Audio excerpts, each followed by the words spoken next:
Alright, this is Kujalex from Guild Indestructible, and I'm just gonna show some macros that I use for combat. So, escape, macros, and when building your combat macros, it's a lot easier if you know your abilities, so open up your abilities. So first things first, let me pull up my main simple attack. It's attack 3 because it's for the third role I built. But same as the simple macros that I showed in the other video, you just name it, and you can pick an icon, but I use this show command so that it shows this ability as the icon, including the cooldown timer, and it'll show this ability's icon and its cooldown timer, which Power Strike just goes off the global cooldown, but it's still good to know. Anyways, you just type $ show Power Strike to make that the icon.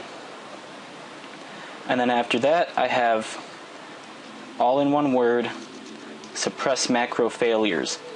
Now what that does is it makes it so those notification messages do not show up in the middle of the screen whenever you use a macro. So this gets rid of that. Next, to have the macro cast a spell, just type out cast, and then your ability. My first one I have on there is Frenzied Strike.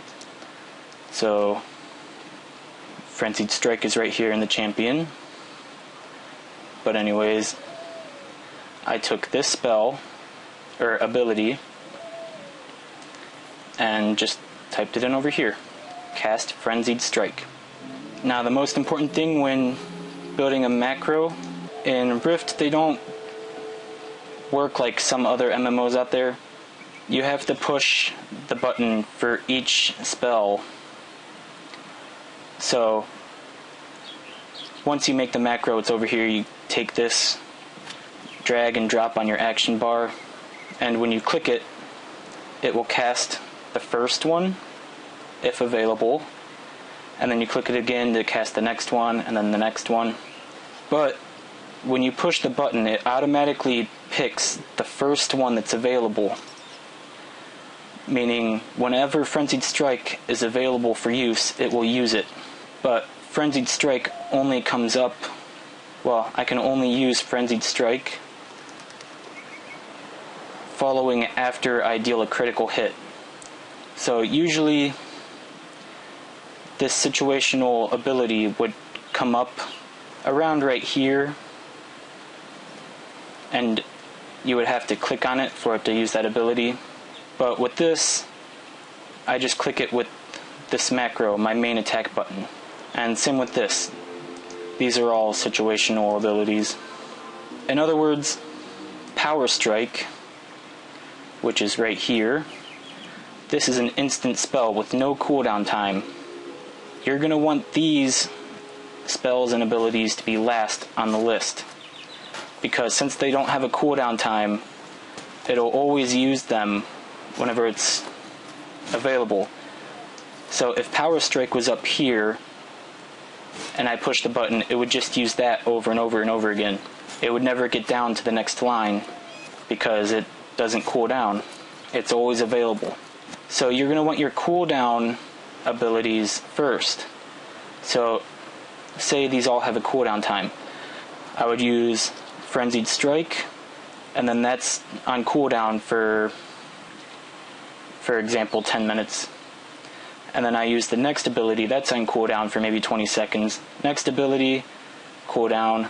Next ability, cooldown. And then every time I push the button, the macro button that is, it would spam use Power Strike over and over and over again until one of these is available for use again.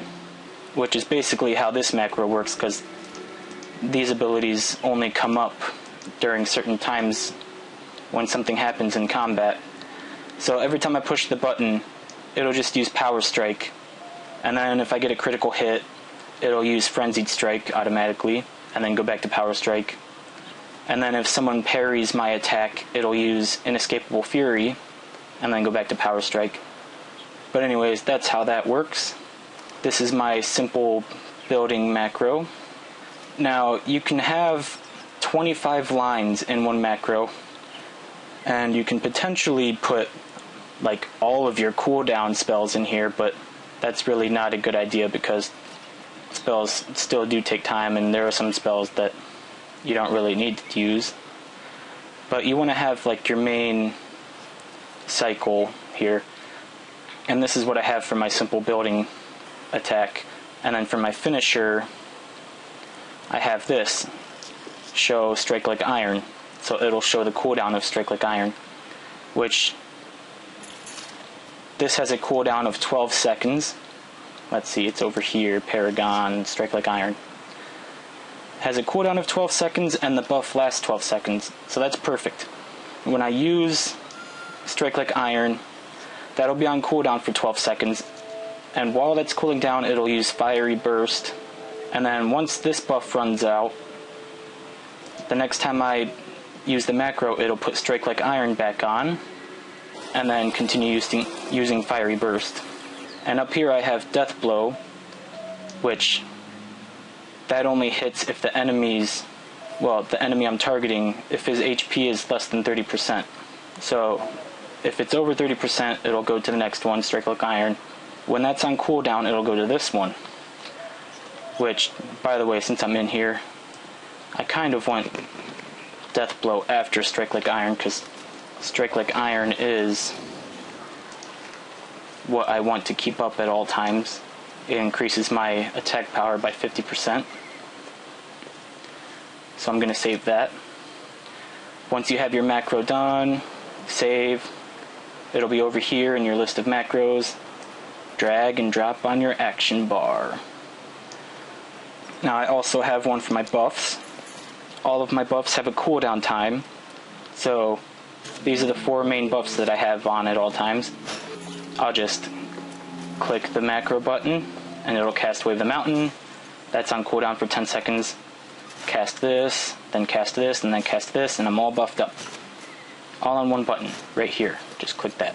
Now there are a lot of different, more complicating codes that you could put into these macros, but for right now, if you're still new to macros, just try to stick with the simple stuff for now, and I'll see you in a future video for even more advanced macros. I'll see you all later, and don't forget to please leave a cool comment below and to give my video a thumbs up.